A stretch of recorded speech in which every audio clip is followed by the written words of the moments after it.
Okie dokie. So, hello everybody, and welcome again to another installment of Lessons from Leaders, where we're talking about resilience and mental skills in the context of sport and wider life. And what a great guest I've got on tonight, Dom Waldouck, everybody. I know Dom through working as a trustee for a charity, UmRio. We kind of go back a little ways through other avenues of work. Dom is a coach at Gloucester Rugby, which, as many of you will know, makes him a particular target for me as a big Cherry and Whites fan. But Dom, thanks for coming on. How are you doing, mate? How's everything going? I'm good. Well, first of all, thanks for having me on, Tom. I think the work that you're doing is really important, so it's great to be able to contribute in some way. I'm well. Just coming to the end of a 3-week break between the seasons, which has been a bit of a mental start to my coaching career as I dipped my foot into coaching in a 2-game-a-week schedule at Gloucester Rugby. Yeah. But it's been great fun. And it's been nice to have a bit of time off, but sort of raring to get back into it next week. Yeah, 100%. So tell me let's start with that then. Let's start with, from a psychological perspective and just generally speaking, how has the transition from being a player to a coach been for you? Because I think it's quite an interesting difference being on the pitch and able to impact things versus being on the sidelines and still having that role to play. But what's the difference there, and how's the transition been for you? Yeah, I think from a psychological perspective, there's certainly some challenges there, particularly because when it comes to game day, there's very little control you have over the players and their performance.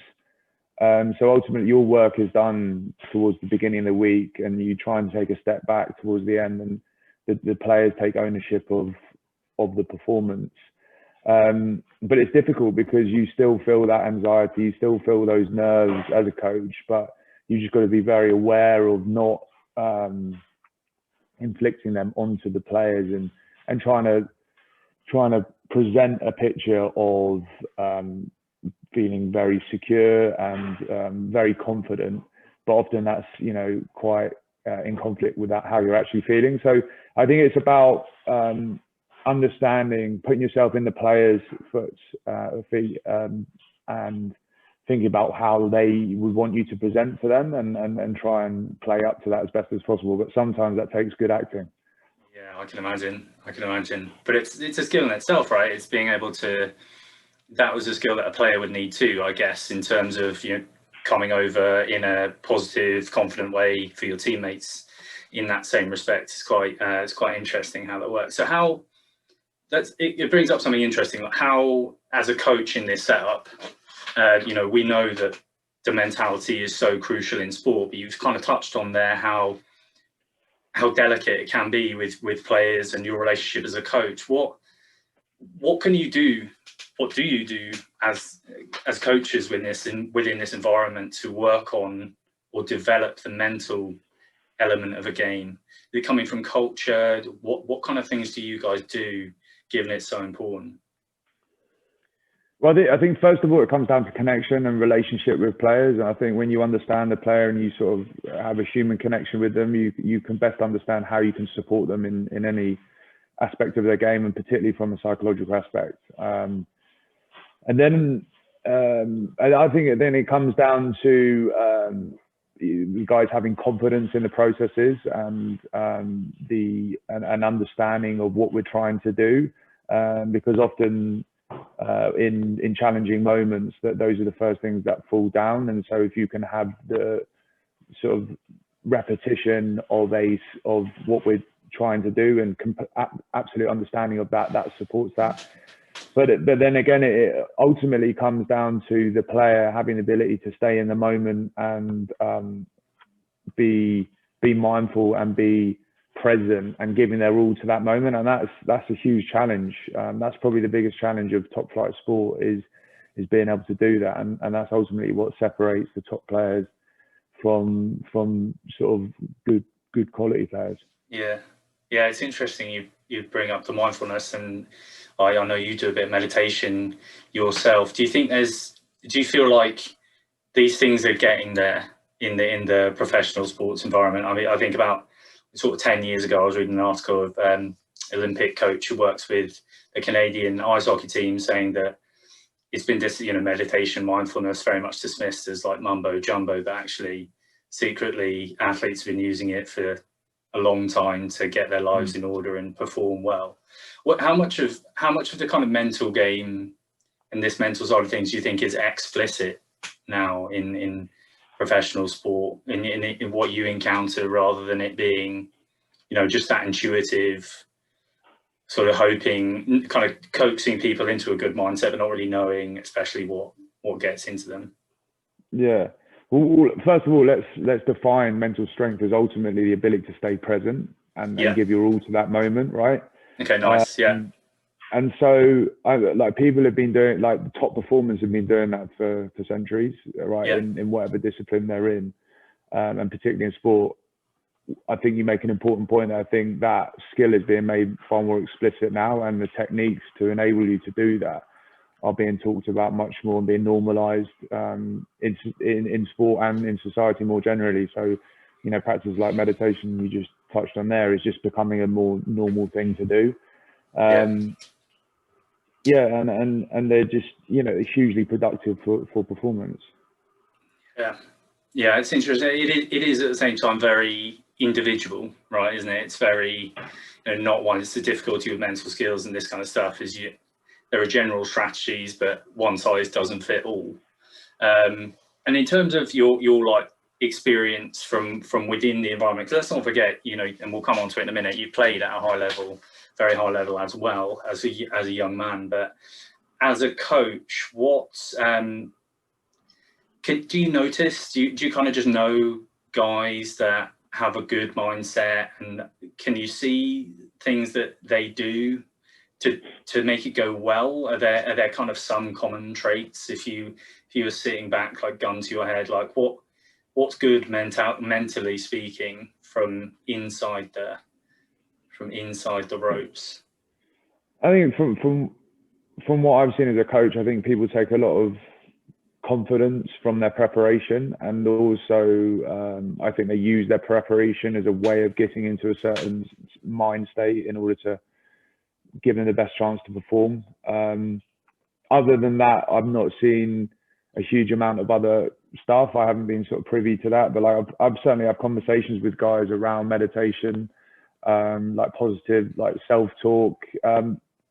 We watched, I'm sure a lot of people watched the Last Dance. That sort of made clear the processes Michael Jordan went through, like that positive self-talk, the challenges he set himself to get him into the mind state he needed to be in to play. But like you just touched on there, it's a very individual thing, and everyone approaches things differently. I think as a coach, it's probably supporting young lads to understand the importance of like getting to grips with your best mind state to play in and your best preparation process. I think the more experienced lads, by sort of way of evolution, have got to grips with those processes already and probably have their formulas in place. But as a coach, our probably role is more to support the sort of more inexperienced players to understand how they can mentally prepare for games. Yeah. And I guess that, like, there is that part of mental skills that, we'll always talk about the athlete, but there's also the mental skills of the coach. And that, if you read in the performance psychology sort of textbooks and just general literature, that the good coach, that's the key thing, is that they're really able to understand the player's individuality and understand the way that the player's mind is attached to certain things. So that's very interesting, that really what you're stressing is getting to know the player and getting to that authentic relationship, really underpinning the majority of it, which I think is like how most mental health conversations would go, right? There's no different in a coach-player relationship. It's, there's got to be some trust underpinning that. Go on. Yeah, 100%. And I mean, in terms of my experience as a player, I remember being 20 years old. I was a centre, but I was playing on the wing against Munster away at Thomond Park, the old Thomond Park, and Peter Stringer and Agara were playing. and it was pissing with rain, and in the warm up I couldn't catch a cold. Like the occasion got the better of me, and in the game Stringer was just pinging balls on me, and I dropped everything.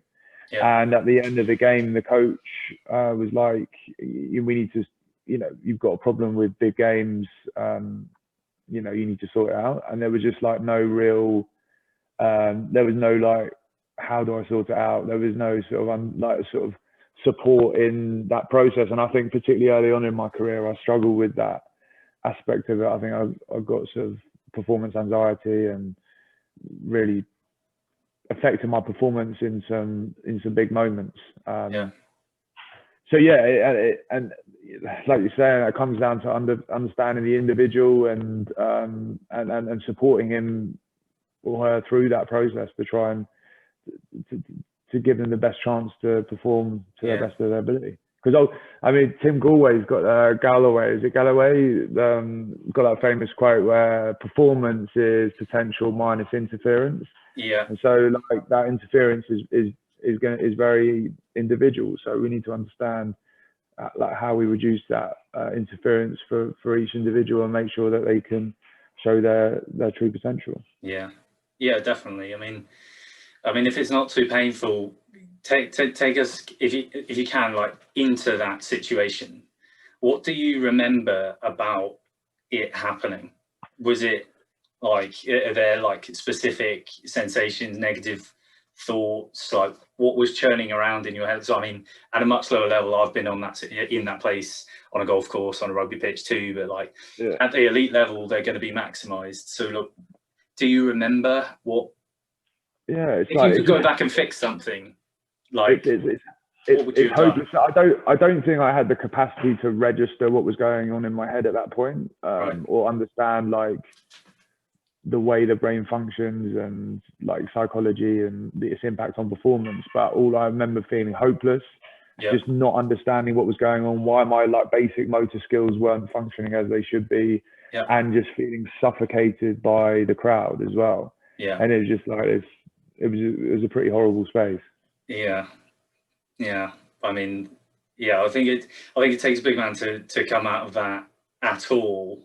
But you must have worked through it to a certain extent. And what was there? I get the sense that perhaps in those days, like within the team, within that community, there might have been not such a kind of readiness to put a hand out and help you. Would that be accurate, or were you kind of left to fend for yourself, or how did it develop from there? Because it didn't end you, right? Like you built from it. I don't think there was the awareness around like psychology and the importance of it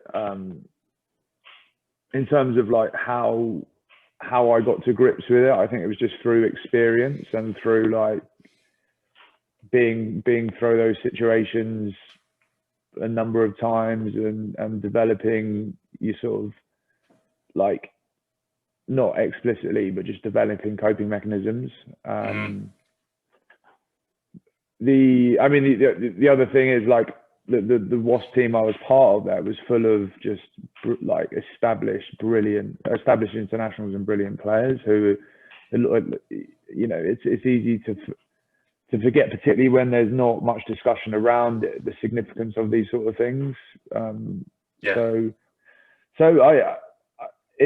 I think I'm not surprised. I just don't think there was the talk around it at the time, and so I'm not surprised I didn't really get a huge amount of sort of help with it. But yeah, I think just experience is what sort of saw me through that. Yeah, learning by doing seems to be the sort of basic methodology, as long as you can kind of draw the learning out of it really, and kind of build on that. And that's not something that everyone's going to do. But so what this gets me thinking is like, yes, it's repetition, it's preparation and routine, and it puts the current situation with COVID and lockdown and all of these unknowns kind of into an interesting perspective for the for you guys now and all of the teams around the league. How do you think it's changed the kind of mindset? Obviously, I've been down to the shed when it's absolutely thumping, and I know that is going to help players on the field. So how, like, what's the difference that you can perceive now? It seems to me like it might actually hurt some teams, it might be good for others, but also just generally sort of dealing with these things, maybe without a bit less that media scrutiny, but probably more so like by ourselves in a bubble or whatever. Like, is it changing that kind of mental element? Yeah, maybe you've got slightly less interference there with the lack of crowds. But so I think when you make mistakes as a player, there's an automatic response from the disappointment, whatever it is, and it's like how you react to that is ultimately determines what your next actions are like. And so I think fundamentally the same principles apply now. Although maybe the fact I talked about my experience in Munster, the fans certainly added to the mayhem in my head, but you haven't got that. But you certainly, players are still going through these processes and need coping mechanisms to deal with them. And just going back to your previous point about how learning by doing, I think we can certainly accelerate that learning by creating awareness and offering tools for guys, which I came to meditation sort of at the back end of I found meditation at the back end of my career, and I think that would have hugely helped me had I found it a few years earlier. Yeah, absolutely. I mean, I can't remember who the quote is, but so much of this sort of mental skills psychology stuff is like walking around on the carpet. It's just always been there, and all you've got to do is actually lift it up a little bit and go, right, okay, now we can understand a little bit more. We can see more for what it is. But I think also in the background here, there's something that I think has come a long way recently, but probably still isn't quite there, is the fact that something on the pitch like your Munster meltdown, let's call it, that's gonna sorry mate, that's gonna have an impact off the field now.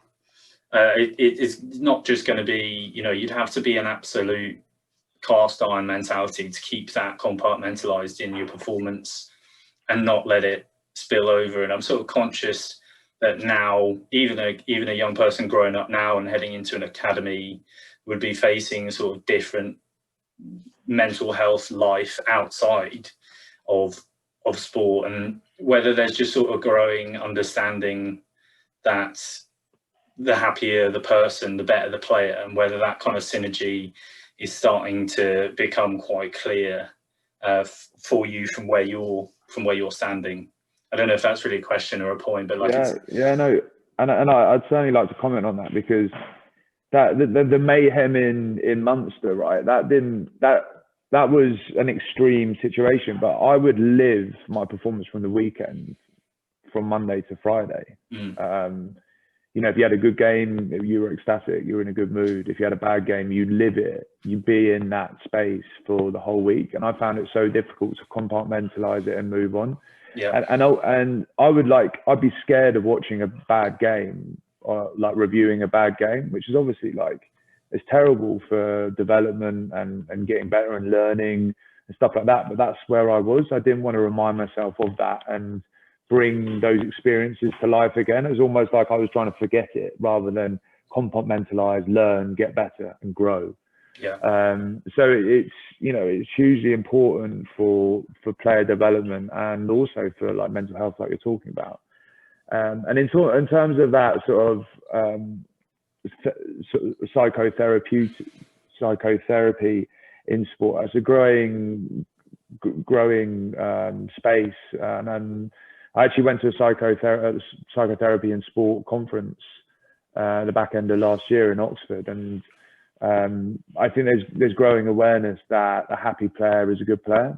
Yeah. And I know Oxford United Football Club invested a lot of money in the well-being of their players, and a good friend of mine just conducted some research in rugby on how well-being is affected through the course of a season, and how how we can develop interventions and mechanisms to support this stuff. But it's massive. I think life is a roller coaster anyway, and when you're doing something you love, it just accentuates those ups and those downs, and it's very difficult to park the experience on the weekend and live your life. You take those ups and downs around with you throughout the week, and I used to find that really, really difficult when I was a younger man, because I just couldn't let go of the game. Well, yeah, I mean, I think especially from the sort of circumstances that you were talking about with coaching and stuff like that, I don't think you've really any alternative. I can't think that you would understand these. You might rationally understand, okay, well, I've got to park this and move on. But truthfully, like with all of these things, it's a lot easier said than done. But I think, the other thing, I guess, kind of that another really key part of mental skills and resilience in sport is another thing you went through, which is a lot of injuries. And I guess that's the kind of other part of a major avenue for this kind of research and this kind of stuff. And I just wonder, if again, how did that go down for you mentally, and how actually difficult is it on top of all of the other pressures when you're not fit, and what can you do? How did you do it to get through big injuries and still keep playing? And because the disappointment and all that is just magnified, surely, when you can't affect performance on the pitch. Yeah, I think my driving force during those experiences was to get back as quickly as possible. I always wanted to prove a point. I'm going to be the guy that gets back the quickest from this injury that they've ever seen, or something. That that sort of competitive edge really drove me. Mm-hmm. I think what was really challenging for me during those times was watching my competitors do really well. So when I did my Achilles when I was 23, I was in the England squad at the time, and it was just before World Cup training camp, and then watching the regime transition to Stuart Lancaster's tenure, and all the lads that I'd sort of played with in the Saxon setup were getting called up for the international team, and that really hurt me, because I was just sort of treading water or going backwards, even whilst all these players were going on to achieve my dream, which that was really difficult when you literally couldn't affect it. You're still months away from running. That was the most challenging aspect of those long-term injuries. Yeah. And are you a sort of dig deep and grind it out by yourself kind of guy, or do you have you always been able to have vents and outlets, good support and things like that? So I guess it must be quite hard sometimes when your family and friends must also be really invested in your career, so you don't perhaps want to put on them the full scale of the highs and lows that you're going through, which must in itself be quite a difficult sort of line to tread, I guess, for when you're in that position. Yeah, I think I always had a fantastic support network around me, but I definitely was of the mindset to take it all on myself and just deal with it myself. I don't know why that was, but I don't remember reaching out a huge amount and sort of communicating that struggle, really. I just thought it was my thing, and yeah, I certainly had the network there, but just didn't use it.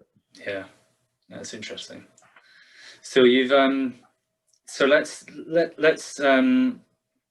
move on to life outside of rugby, and especially let's think about what we do with UmRio, which is a fantastic charity based in Brazil that we've both been out to visit, and are very fortunate enough to be trustees of. what can you, connecting all these dots, and you've done your own research into this kind of space, what do you think the relationship going the other direction? So we've talked about mental skills in sports for sports performance, but we're big advocates of the mental skills in sports, sort of outside of sports and throughout wider life. How did you kind of firstly get into this more sort of cerebral academic study of it, and sort of what's your take on where you've been with it and what you've learned? Well, so first of all, in terms of how I got into it, I did a sustainable development degree, and a guy who Rob Malingro, who set up the UmRio program, was at the university as well. So I got connected to him, and because I really wanted to research the link between sport and social development. And the avenue I went down for that was to look at the impact of participation on academic performance. But the mediating mechanism I looked at was self-efficacy, which obviously a psychological mechanism. And I think when people grow up in a neighborhood where there's a neighborhood void of opportunity, the education, the school is poorly funded, the community receives poor services.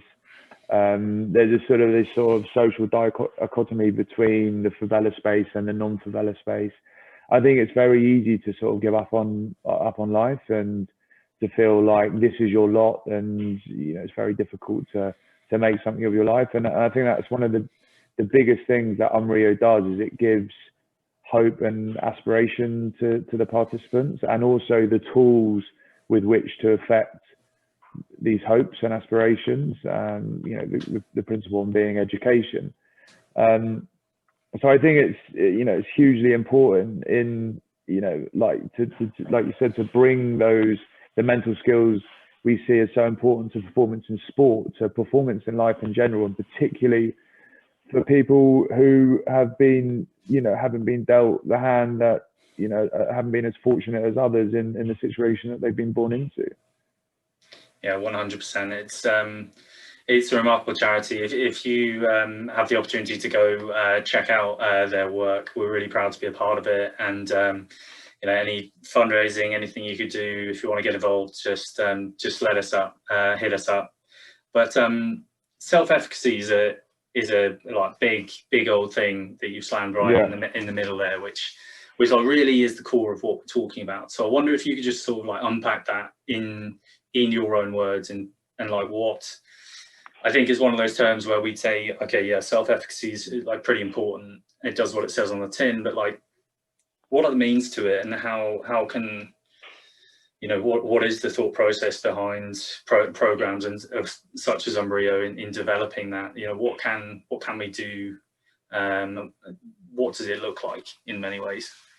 Yeah, well, so Bandura, who's like the king of self-efficacy, or his research is like, I believe he defines it as the belief in one's ability to achieve a certain outcome or a goal. And I looked at sort of a more generalized self-efficacy, and like the belief that one can achieve like general positive outcomes, or life outcomes, essentially. And that was the mediator between playing sport, being in a very supportive community environment, and ultimately educational performance, effort, achievement. So sorry, what was the, no, we're just riffing on self-efficacy. But how does it, so within your research, what kind of mechanisms, ways, what does UmRio do that does this, that builds this sense of self-efficacy? So there's a number of sort of driver sources of self-efficacy. Namely, I'm going to get some of these wrong now, but this has been a while. No, this isn't. No, I'm sorry. This feels like a Viva for your thesis. Trust me. No. Like, you're giving it red hot crack. Go on. I think the principal source or driver of it is mastery experiences, and often that relates directly to the domain in which you're trying, you believe you're going to achieve an outcome. Whereas sort of the more generalized self-efficacy that I was looking at, I thought that mastery of an alien sport, which is what rugby is in the Brazilian context, developing, going into a space where you initially like really struggled and then getting better and developing mastery skills would really impact sort of self-confidence and ultimately self-efficacy, like a general self-efficacy. Vicarious experience is another important source, and watching others do well, so within the UmRio community, so it naturally draws educationally minded children in that neighborhood, and watching your peers improve and do better I proposed it would have an impact on people's self-efficacy. Social persuasion is another big one. So people say, like, having belief in you and telling you that they have belief that you can you achieve what you want to achieve and get better, and the support network provided by UmRio, both the staff, particularly the staff, but also more importantly the fellow participants who they've created such a community and such a support network through rugby, which obviously requires a lot of self-sacrifice in the game, because it's a contact game, you've got to fight for your mate. Those tight bonds really help that social persuasion and the power of that social persuasion. Social models, watching other people do really well, like particularly volunteers coming into the program who have gone on to university, having gone to the school and the community. These are all really powerful drivers of what I saw or proposed were powerful drivers of this self-efficacy, and what ultimately translated into educational performance, educational effort, and and achievement.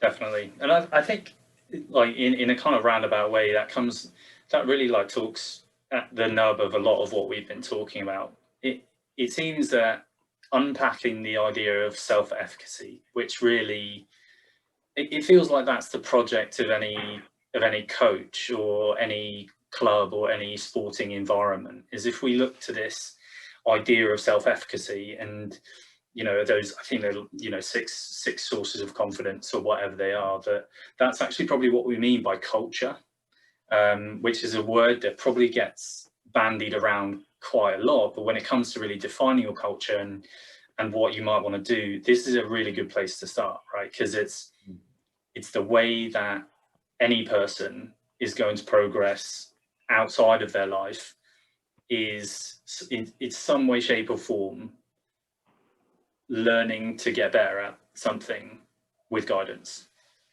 And the ways that you can do that are, what you've rattled off there, but it comes again back to, your impact on the player at Gloucester. It's the same thing. We're trying to give successful development experiences. And that's fundamentally how, and I think that's the link really between sport and mental health that we were talking about, that if you on the pitch are able to work through something that's difficult and get over it, which is usually, I think, as we've mentioned, with the help of somebody else, like with some support or some guidance or some explicit knowledge, then that will filter through into confidence way beyond the sport. And I think, we're bound to, but I think it's well worth singing UmRio's praises for getting that right and thinking about it in that way, because I think underpinning it with some solid research and some methodology into what does it actually mean for a young person to feel a bit of freedom and a bit of confidence, really important. And I think the how self-efficacy manifests is greater effort, more resilience, like growth mindset. All these things are hugely important, obviously in sport, but in general life as well, because life is a challenge, and particularly for people like the participants of UmRio who've been born into a pretty challenging situation there. So I think that link there is very appropriate. Yeah. All right. Well, in that case, I think that's a good spot to end this little chat. But I'll, as always, finish with a couple of quick fire questions. And we ask these to everybody that's been on the podcast. So, what is the best piece of advice anyone's ever given to you? Keep it simple. Keep it simple. I like that. Good. We'll have a really good list at the end of all of these. Yeah. Okay. What is resilience to you? The ability to bounce back from setbacks. Nice. And if you could reach back in time and speak to your 16, 17-year-old self, what would you say to him? I would try and educate him about the importance of all the stuff we've talked about today. I genuinely think I would have had a more successful career and a better experience as a rugby player as well, had I known the importance of mental skills. Yeah, that's it. Perfect. All right, mate. Well, thank you so much for giving us your time. I'm sure we'll catch up again on one of these podcasts. It'd be great to keep tabs. But thanks so much. And obviously, make sure you put in a killer season next season for my team. Cheers, Tom. All right, buddy. Cheers. Bye.